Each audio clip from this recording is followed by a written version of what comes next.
My brother got a car for graduating. I got a bill for rent. I left without a word, but left a note.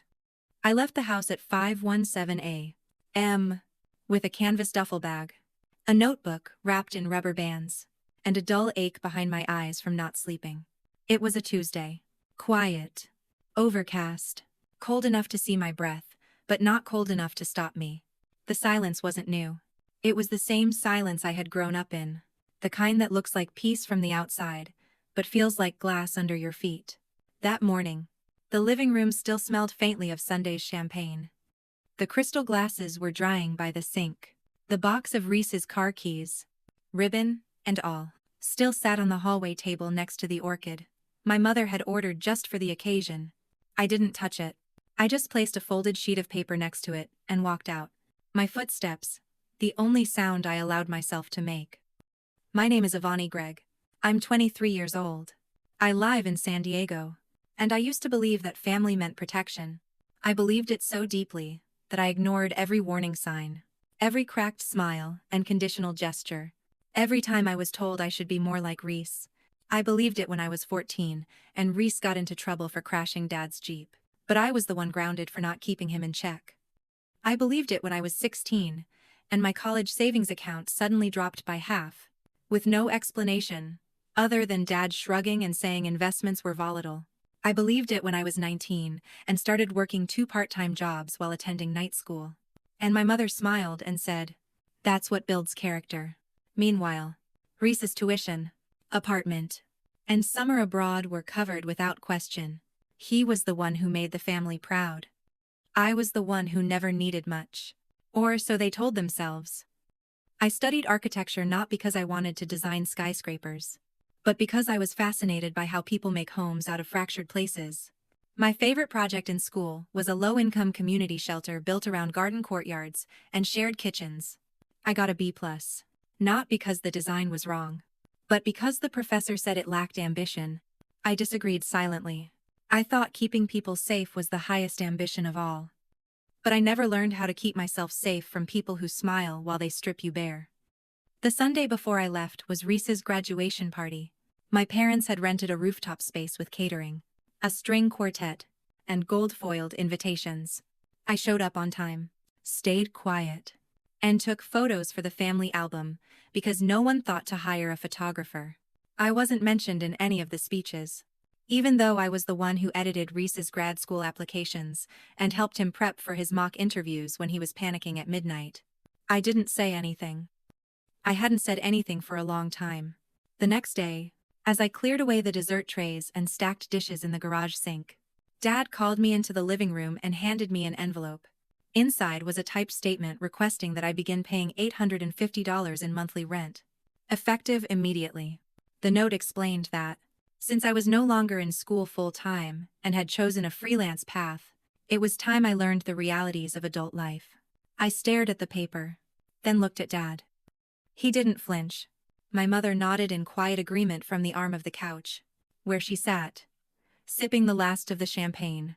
"This is for your own good," she said. "You'll thank us someday." Reese was upstairs, probably on a call with his mentor from the law firm that had just offered him a signing bonus and a condo downtown.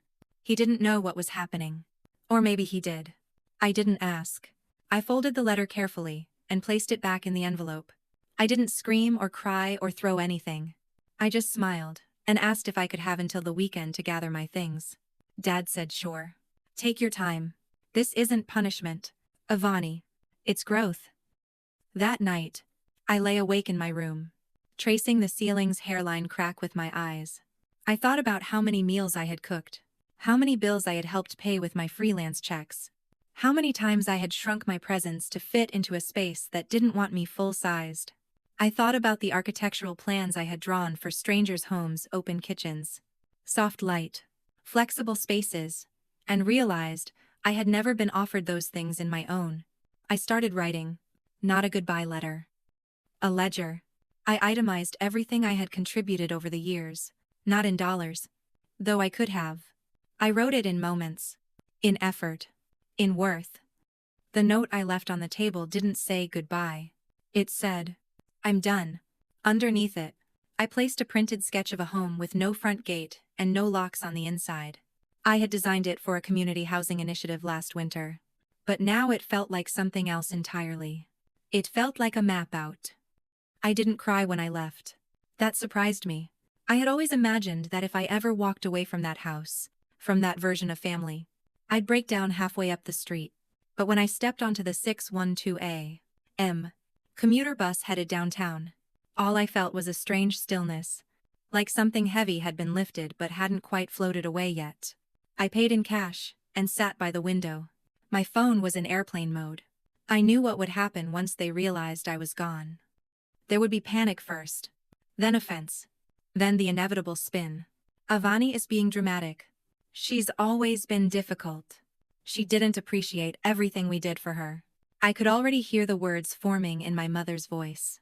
Polished, smooth and polite enough to be shared at brunch. By the time the bus pulled out of the neighborhood, the sun had started to rise. That's when it hit me. Not sadness.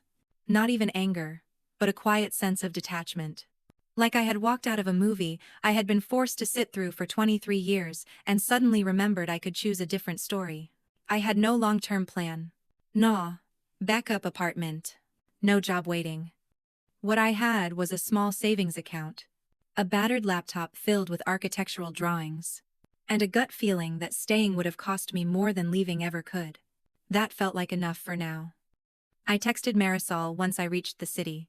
She was the closest thing I had to a friend who wouldn't try to fix me. We'd met during a summer internship 2 years ago. She was a mixed media artist who ran a tiny espresso bar tucked behind a used bookstore in the Gaslamp Quarter. She replied almost instantly. Her message read, "I have a couch and extra keys. New questions asked." When I arrived at her place, a third-floor walk-up above a ceramic studio, she opened the door, holding a cup of tea and a blanket. She didn't hug me. She didn't need to. Some people just understand the weight of unspoken things. I slept 12 hours straight that first night. I didn't dream. Over the next few days, I settled into a kind of limbo. I applied to anything that paid. Freelance design work, drafting floor plans, sketching logos for small businesses. I cleaned tables at Marisol's cafe on weekends and took on late-night editing jobs for remote firms that didn't care about my address. I wasn't trying to build a future yet. I just needed enough to stay invisible. But the past has a way of catching up, even when you don't speak its name. It started with a message from my former professor, Helen Tran. She had mentored me during my last year in the urban shelter design program. We hadn't spoken since graduation. Her email was brief. "Heard you left the Gregg house. If you need a desk or a project to drown in, we're launching a new pilot. No pressure." I stared at the message for a long time before replying. I didn't want charity. But I remembered how she used to challenge me, how she never blinked when I questioned authority, and how she once told me, "You're not invisible. You're just too quiet for people who need noise to feel important." I said yes. The pilot project was a collaboration with a nonprofit focused on transitional housing for women, exiting coercive family environments. It was early stage, just blueprints and community interviews. But I knew how to listen. And I knew what it felt like to need a door that opened inward instead of pushing you out. I worked in the back room of a shared studio space, away from phone calls and family emails. I didn't unblock anyone. I didn't scroll. But I did start documenting. Not just in words. I rebuilt memories in models. I sketched the shape of silence, the weight of being useful, but never seen. I rendered staircases that led nowhere, and windows that looked into mirrors. Each drawing felt like a reclamation. Then came the phone call. It was a blocked number. I never should have picked up, but I did. My mother's voice spilled through the line like perfume that used to comfort me but now just irritated my lungs. "Avani," she said, drawing out the syllables, like I was still 7 years old. "Where are you? We're worried sick." I didn't answer that question. Instead, I said, "Did you find the note?" There was a pause. Then a sigh. "You didn't have to be so theatrical. We only wanted what was best for you." I almost laughed. That's one way to describe an invoice for existing etchwo. She started crying then. Not loud sobs. Just the soft sniffling of someone who'd been caught looking away for too long. Your father is furious, she said. And Reese is confused. You've made things very difficult. I thought about responding, but the line between explanation and justification felt too thin. So I said nothing. After a long pause, she added, "You're still part of this family. You always will be." My voice was steady when I replied, "Then your definition of family is broken." I hung up. I didn't block the number. I just never answered again. It took less than 2 weeks for the silence to shift. Not in me.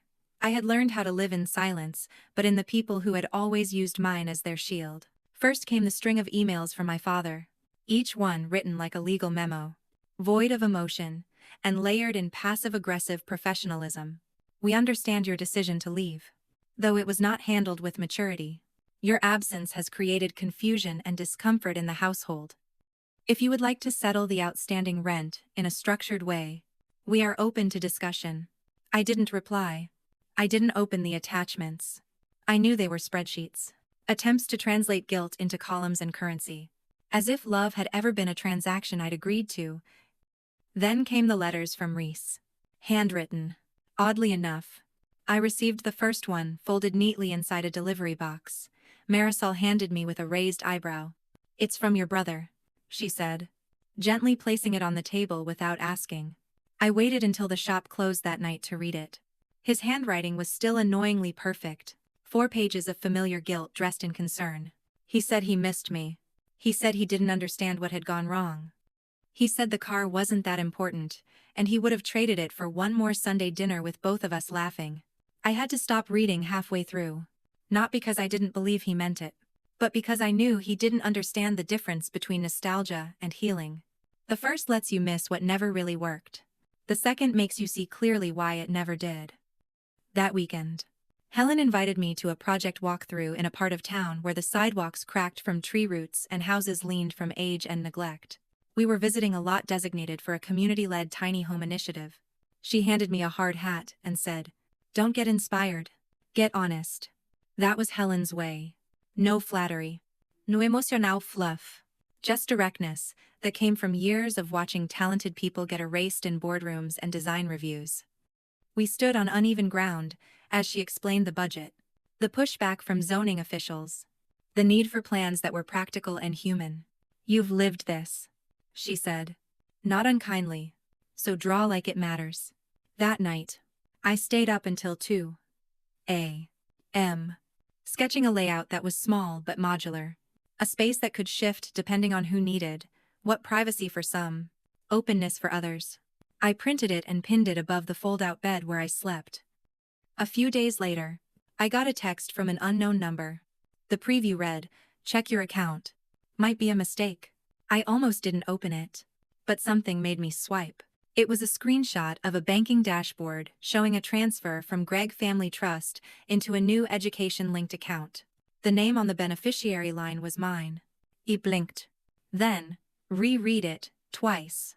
I had never been listed under any Gregg Trust. In fact, I had never even been told one existed for me. I forwarded the screenshot to Helen without a message. She called me in less than 5 minutes. "Did you know your grandmother set up an account for you when you were 13? She asked. Her voice calm but sharper than usual. I told her no. I knew nothing about it. "It was supposed to be for your education," she continued. "I only found out because your name showed up on a document I pulled from a grant review committee. Your father listed it as a dissolved account 5 years ago. But the transfer suggests someone reopened it, or maybe someone messed up." The room felt smaller. I stood, pacing toward the tiny window above the sink. "So he used my name, then closed the account without telling me?" I asked. "That's what it looks like," she said. "And if that's true, you need to talk to someone who handles this kind of theft." Quietly, but seriously. I didn't cry. I just asked, "Do you know someone?" She gave me a name. Caleb Rivera. Financial abuse specialist. Licensed attorney. Background in complex trust fraud. She said he didn't scare easily and didn't let predators use family as a shield.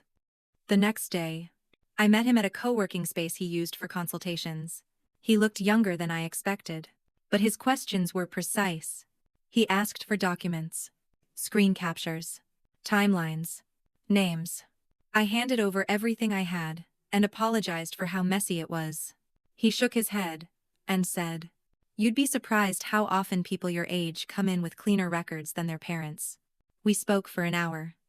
I walked out with a folder in my hand and something else I hadn't carried in weeks, a sense of ground beneath my feet. That night, I opened my notebook and added a new sketch. It wasn't for a client or a pitch or a project brief. It was for me. A home with high windows. No stairs to trip over. Walls insulated from words like duty and disappointment. It had no framed diplomas or glass trophies. Just books and natural light. I called it the floor plan they never saw. The first time I saw my name written in someone else's handwriting, I stared at it for a full minute before I understood what I was looking at. It was a scanned authorization form, dated 2 years ago, requesting a transfer of education funds from a private trust into an account labeled under Reese's full legal name. The form was signed by Ivani Gregg. At a glance, it looked like me, but the more I stared, the more it felt like a poor imitation, like someone trying too hard to be subtle. The loops were too clean. The pressure was uneven. The G in my last name curled differently than I had ever written it in my life.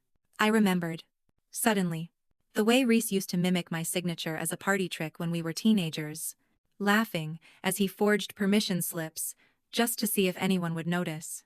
They never did. And now it wasn't funny. I forwarded the file to Caleb. He called me the next morning, voice tight, asking if I had ever authorized any educational transfers or signed forms related to Reese's tuition. I told him no. I had paid for every single course I took out of pocket, hustling freelance jobs while skipping meals to stretch groceries. I had never even seen that trust account in my bank app, because it had been closed or never made visible to me at all. Caleb paused for a long time, then said, "That signature is forgery. And if it can be proven, we're moving into criminal territory." The word criminal didn't land like I thought it would. It didn't feel dramatic. It felt clinical. Like someone finally naming what I had silently known for years, but didn't have the vocabulary to describe. My father hadn't just controlled the finances. He had rewritten them. Reese hadn't just benefited from favoritism. He had been complicit, whether he knew it fully or not. The betrayal was no longer abstract. It had ink and paper and date stamps. Later that week, Caleb and I met with a document analyst, someone who specialized in confirming handwriting for litigation. The analyst took one look at the signature and shook her head. "This wasn't written by the same person who signed these other documents," she said, pointing to rental agreements and bank forms I had provided. "The slope is wrong. The tension is inconsistent. Whoever wrote this was mimicking style, not muscle memory." That confirmation should have made me angry. But what I felt instead was a quiet sense of relief. Not because I wanted it to be true, but because I needed proof that what I had felt for so long wasn't just paranoia. It was real. While Caleb began filing the necessary paperwork, I focused on finishing the floor plans for the pilot project. The initiative was moving faster than expected, and Helen wanted our team to pitch to a city panel within a month. We worked late in the shared studio, powered by box noodles and old jazz on the speakers. I poured everything I had into the layouts, modular privacy walls, light wells that caught afternoon sun, storage nooks, disguised as window seating. Every detail was a quiet refusal of the home I had left behind. It wasn't revenge. It was reclamation. One night, while rendering a 3D model of the communal kitchens, I got a voicemail from Reese. I didn't listen to it right away. I watched it sit there, unread, like a sealed envelope. I wasn't sure I wanted to open. It took 2 days before I finally pressed play. His voice cracked at the beginning. "Ivani, I don't know if you'll ever hear this, but I need to say something." He went on to admit that he hadn't really asked questions when Dad handled the financial paperwork. That he assumed the money came from some general family pool. That maybe I had been consulted but didn't mind. That he never thought to look at the signature or the source. "I'm sorry," he said, his voice small and strangely honest. "I didn't think. And now everything's unraveling." I listened to the message twice, then deleted it. Not out of cruelty, but because I had nothing left to give that story. Reese might have believed his ignorance was innocence. But to me, it felt like negligence draped in comfort. He had lived well on my silence. Now he would have to live with its absence. That weekend, Caleb filed the official fraud complaint. The court approved an initial freeze on the disputed trust assets while the case was under investigation. For the first time, my father's access to that money. My money was locked. No more Kiat transfers. No more forged documents. No more pretending. I didn't celebrate. I went to the studio, opened a new design file, and sketched a small hallway that turned into light. No mirrors. No surveillance. Just a place you could walk through without asking permission. That was the home I wanted to build. The day my father was served legal notice, I wasn't there to see his reaction. I didn't want to be.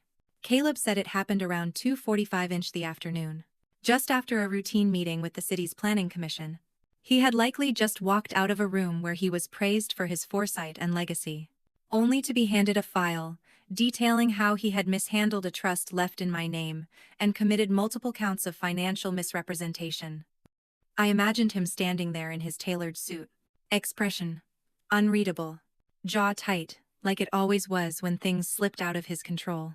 I wondered if he tried to blame someone right there on the sidewalk, or if he simply turned away and walked to his car without saying a word. I found out, not from Caleb, but from Helen, who had seen someone from the department whispering about it by the vending machine at a zoning hearing. The Greg name won't carry as much weight anymore, she said over coffee that evening. People pretend they don't gossip in professional circles. But they do. And this one's already moving. I nodded, stirring my tea. I wasn't interested in watching the house fall. I only wanted to make sure no one else got trapped inside it. Later that night, I got a call from an unfamiliar number.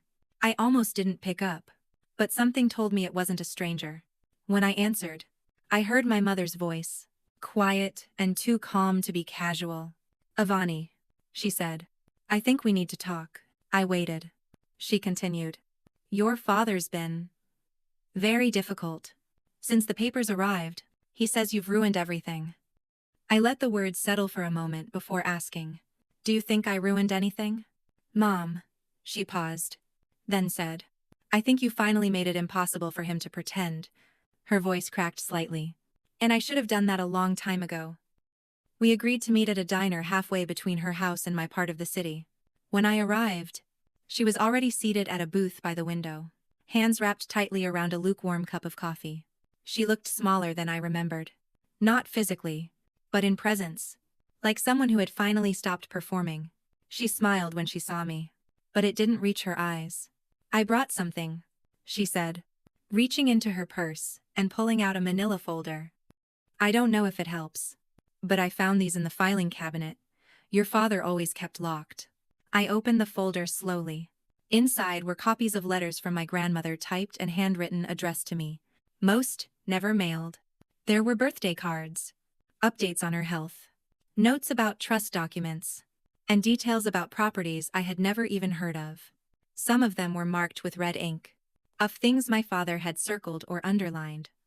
I felt a weight drop in my chest that I didn't know I had been carrying. "He told me she stopped writing," I whispered. My mother nodded. "He told me the same, but he kept the letters anyway. Maybe part of him knew you'd find out." We sat in silence for a while. Outside, the traffic passed steadily, headlights cutting across our table in intervals. "Eventually," she said, "I want to leave him. I've wanted to for years, but I didn't know how to start over." I looked at her, unsure of what I felt. Pity, maybe, or exhaustion.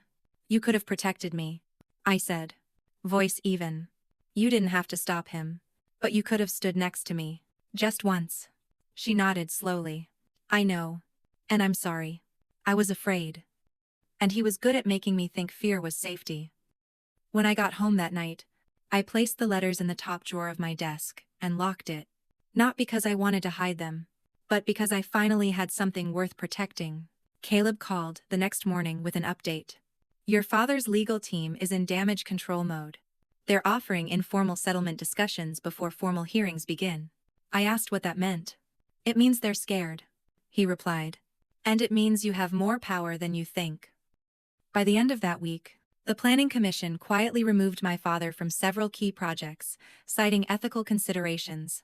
Reese's law firm placed his offer on hold, pending investigation into the financial documents tied to his name.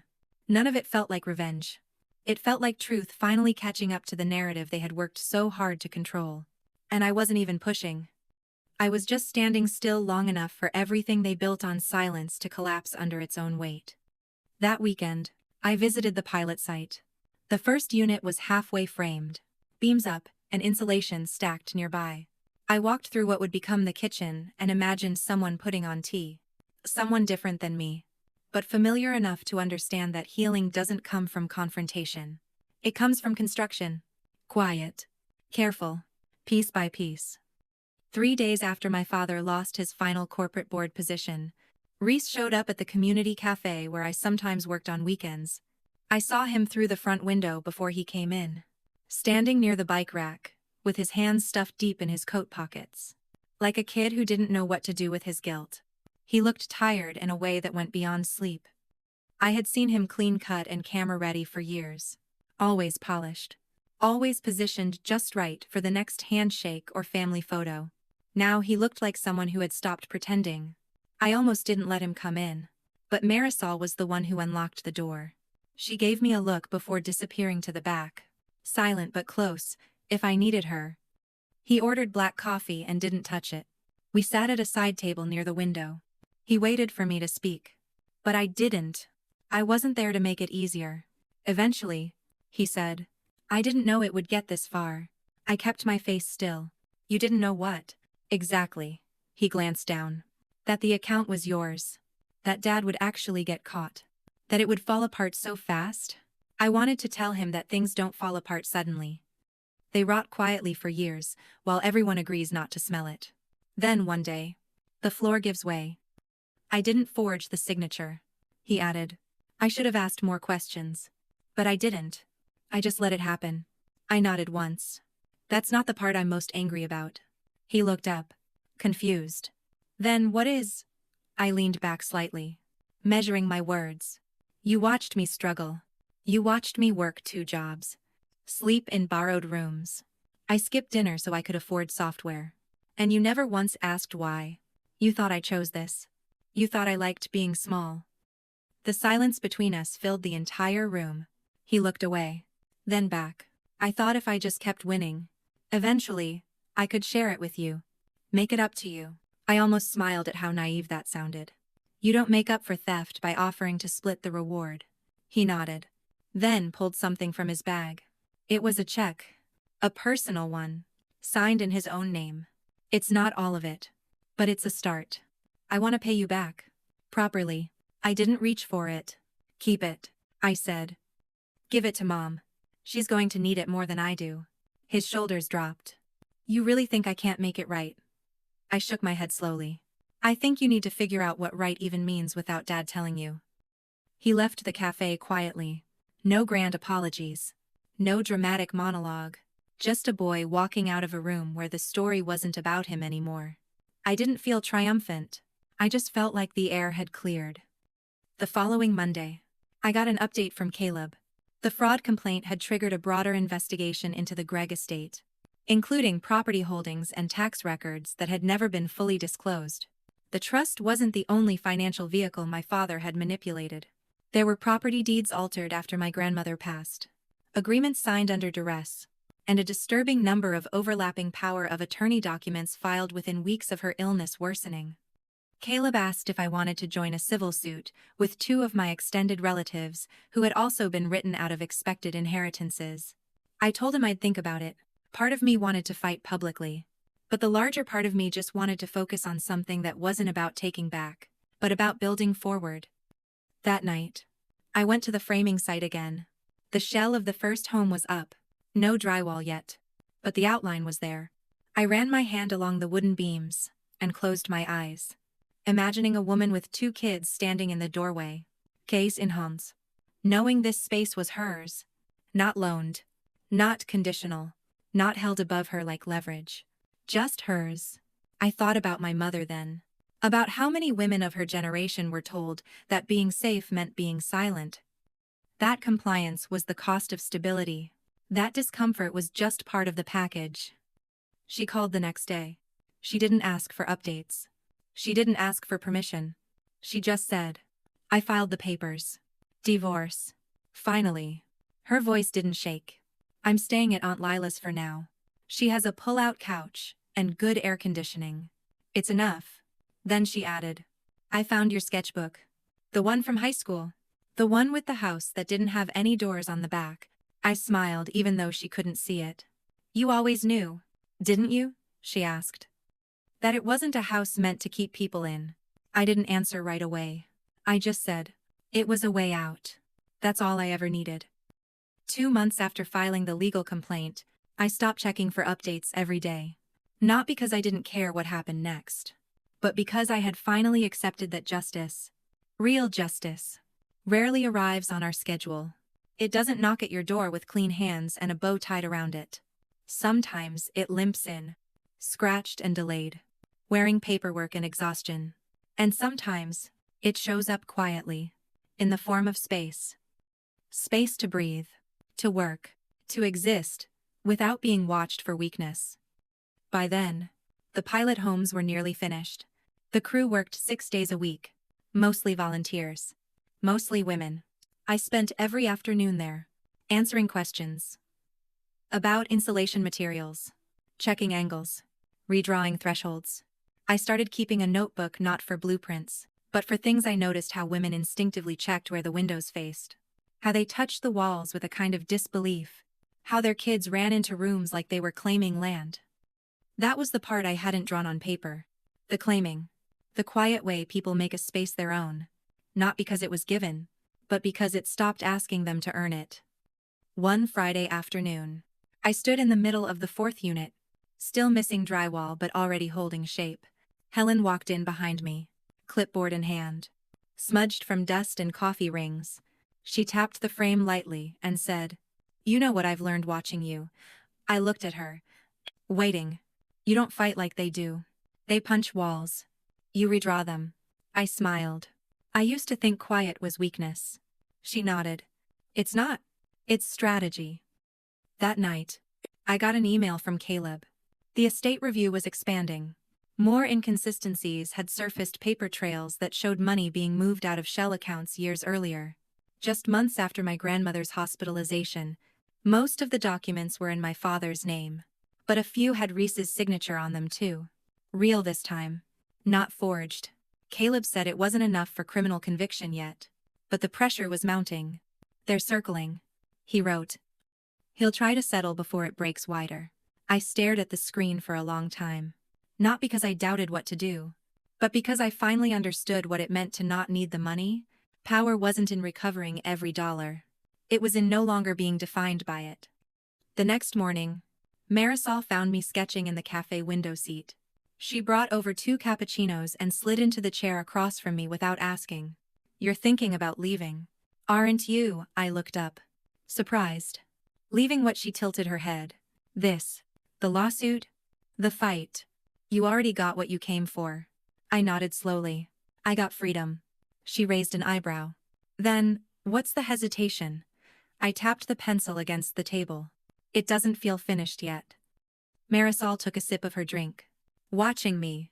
"Closure's overrated. You don't need their apology. You've already built your answer." Later that week, I visited the first finished unit just before sunset.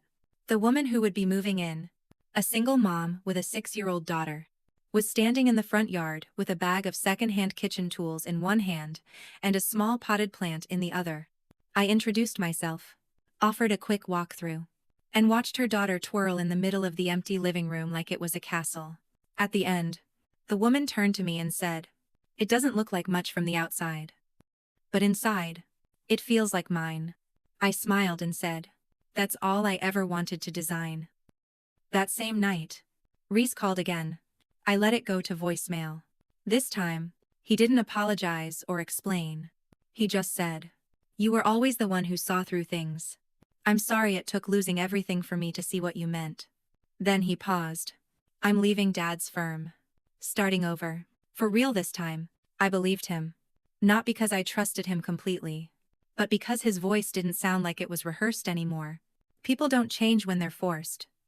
They change when the story no longer serves them. I never responded. Not because I was angry, but because some doors close without needing to be slammed. I had nothing left to say that hadn't already been said in the way I left, the way I stayed away, and the way I built something that didn't need their permission. That weekend, I received an invitation to speak at a design conference for women in architecture. The topic they gave me was space as survival designing dignity. I stared at the email for a while, then wrote back with one line. Yes, but only if we're telling the truth. They agreed.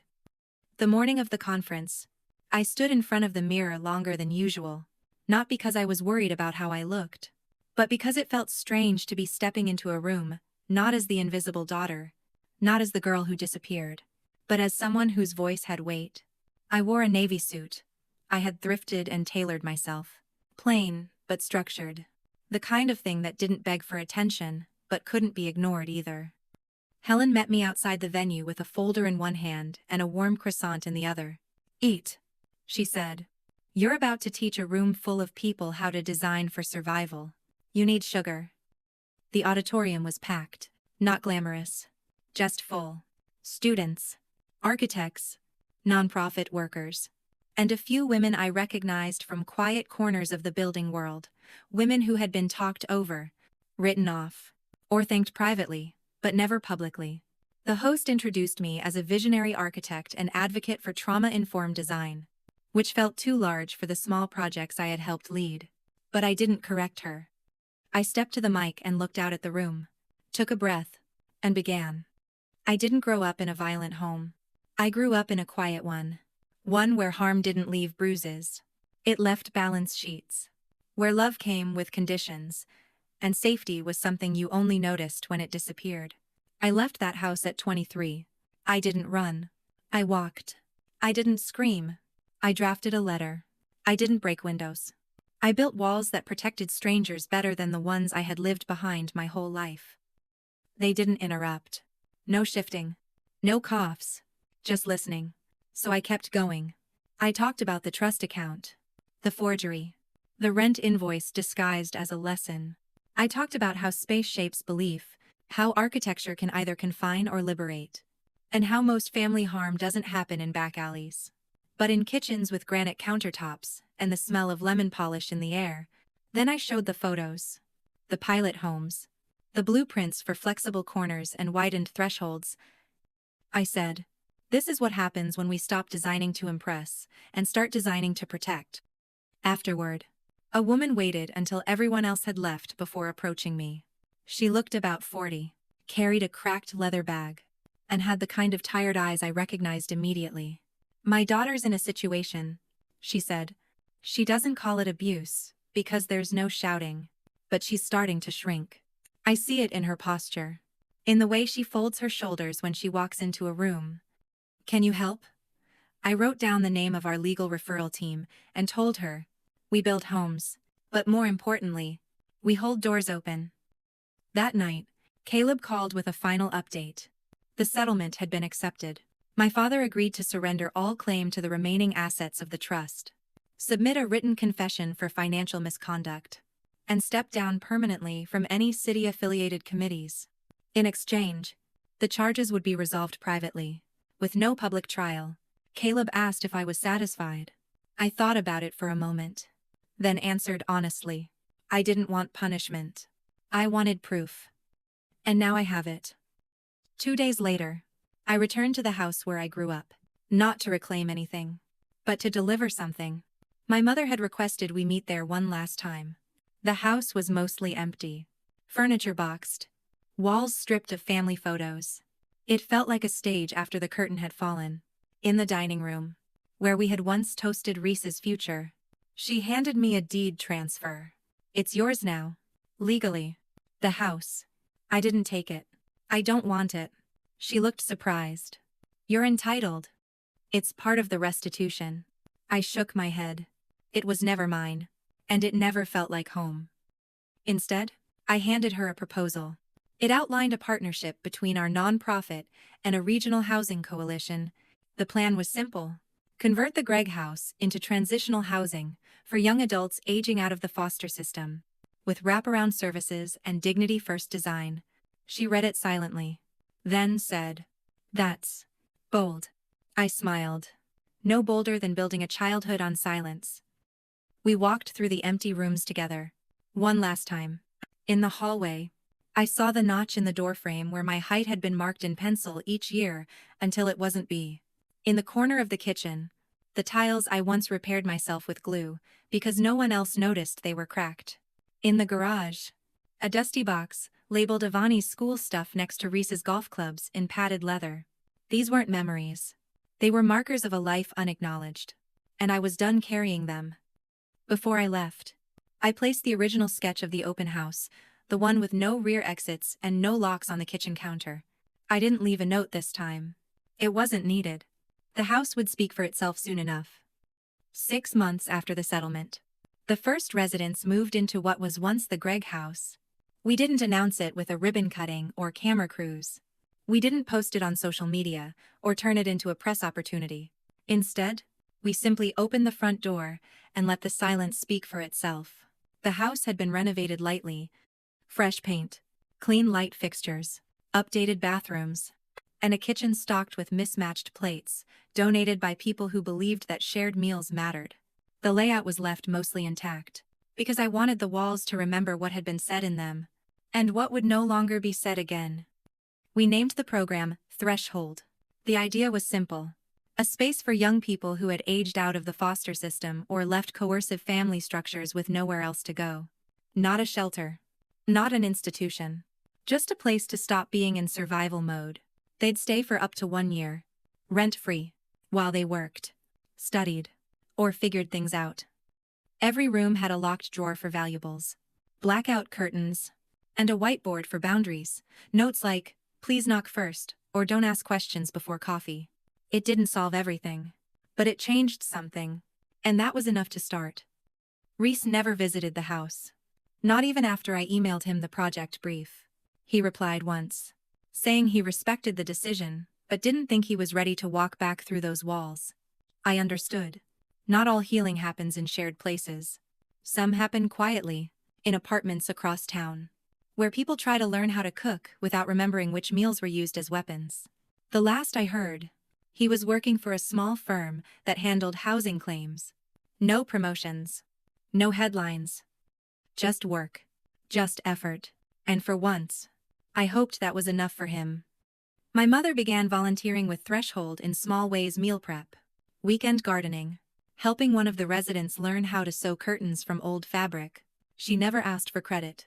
She just showed up with a plastic container of cookies and stories about her own mother's kitchen.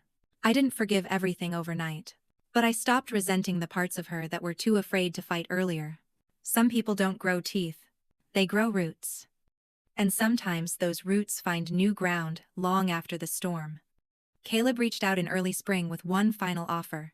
A publishing house had contacted him, asking if I'd be willing to tell the story publicly, not just the legal one, but the emotional one. He said they were offering a generous advance. I told him I'd think about it. Not because I needed the money, but because I wasn't sure if I wanted to reopen rooms I had already sealed shut. But when I spoke to Helen that evening, she said something that changed my mind. "You're not writing for the people who hurt you. You're writing for the ones still stuck at their dinner tables, wondering if what they're feeling is real." So I wrote. Slowly at first. Then with more ease. I didn't use aliases or dramatize anything. I just laid out the timeline. The voice recordings, the forged signatures, the shifting power dynamics that passed as tradition. But I didn't write with rage. I wrote with recognition of what it costs to be quiet too long, of what it means to stand up without burning everything behind you. The manuscript took 6 months. When I turned it in, I titled it Blueprint for Leaving. The editor called it honest and surgical. I was fine with that. In the months that followed, people started reaching out. Readers who had been raised in silence, professionals who had watched family wealth weaponized, daughters who left and never went back. One email stayed with me. It came from a girl in Boston who wrote, "I've had a packed bag under my bed for 3 years. Last night, I finally used it. I read your chapter in the bus station. I didn't know what to say to her. So I wrote back, the only thing that felt true. You don't owe them a return address. That summer, the design studio I co-founded with Helen and Marisol launched a new project called Roots Without Walls. It wasn't flashy. We offered design consulting for trauma-informed spaces, taught workshops on ethical property planning, and gave talks in schools where kids were already learning how to read between the lines of adult behavior. We didn't take photos of the clients. We didn't turn stories into spectacle. We just showed up and said, "Here's a space where your fear isn't furniture." The last time I drove past the original Gregg house, the porch light was on. A girl sat on the front steps reading a library book, earbuds in, legs stretched out like she didn't owe anyone a single explanation for being there. I didn't stop the car. I didn't need to. I had already left a long time ago. And this time, I wasn't leaving something behind. I was just passing by something that no longer held me. When I first moved into that studio apartment above the old bookstore, my sister laughed. My mom tilted her head like she didn't want to say what she was thinking. My brother asked if the building had hot water. It was small. Yes. The kind of place with creaky floors and a bathroom so tight you had to close the door to open the cabinet. But it was mine. No one co-signed the lease. No one picked the paint color. No one asked for a key. I was 26 then, freshly out of a messy split with my ex, who still lived 2 blocks away with my parents. That's how our family worked. Appearances over honesty, connections over fairness. My ex had stayed close, joined Sunday dinners, even helped them install a new backsplash in the kitchen. Me, I got text messages about how I needed time to reflect and should take a step back from the family group chat. Like grief was contagious. I didn't fight it. I focused on work. I had a junior role at a nonprofit design studio, barely above minimum wage. But it was enough to pay rent and buy instant noodles. I stopped attending birthdays. I let the distance grow. And, eventually, the silence became normal. When they needed something, I showed up politely. But I never lingered. Last spring, I got a call from my brother. He said our parents were selling the house and needed help with paperwork. At first, I thought he was just making conversation. Then he said, "They want your name on the transition documents to make it cleaner for taxes." I asked who was moving in. He said he and his wife were. I said, "So they're gifting it to you." He paused, then said, "They said you don't need a house. You're not raising a family." I remember staring at my cracked ceiling for a long time after that, listening to my neighbor's dog bark through the wall. I didn't argue. I asked for the documents. I read every line. Then I forwarded it to a friend of mine who worked in real estate. She flagged 6 issues immediately, including an ownership clause that could hold me financially responsible if anything went wrong. I sent that back to my family, with notes. No one replied for 3 days. When they finally did, my dad called me dramatic. My mom said, "Why do you always have to ruin nice things?" I didn't ruin anything. I just saw the trap before it closed. That same week, something shifted. I started looking for property, not to compete with them, just to escape the game. After years of thinking I'd never afford more than a rental, I found a duplex on the edge of town. It was rundown, but solid. The owner was retiring and wanted it to go to someone local. I made an offer below asking. He accepted, quietly. No celebration. No announcement. I packed my studio apartment in 2 nights and left a thank you note for the bookstore owner. The first few months were quiet. I rented out the second unit to a friend who worked night shifts, so we rarely crossed paths. I painted the walls, replaced the locks, built bookshelves, out of reclaimed wood. It wasn't glamorous, but it was home. Then came the text. It was from my brother's wife. Their plans to buy the old house had fallen through. The roof needed repairs. The bank didn't approve the loan. My parents had backed out of the deal and were moving into a condo near the golf course. She asked if they could rent from me, just for a year. Until we find something. I stared at the message for a long time. I didn't say yes out of spite. I said yes with a lease. A fair one. Market rate. 1-month deposit. Terms clear and signed. When they moved in, I handed them the keys like a landlord. Not a sibling. My brother tried to laugh it off, saying, You'll probably let us slide if we're late. Right. I didn't smile. I said, treat this like you would any lease. And we'll be fine. 6 months in. The rent's been on time. The walls are still standing. And every now and then, I see their porch light on when I come home from work. They don't invite me in. I don't expect them to. This isn't revenge. This is balance. After years of being the one who adjusted, the one who apologized, the one who made room, I finally claimed space without permission. I don't tell this story for applause. I tell it for the ones who were pushed to the edge and decided to build something solid there. You don't have to shout to be strong. Sometimes, you just need a signature on the lease and a door that locks from the inside.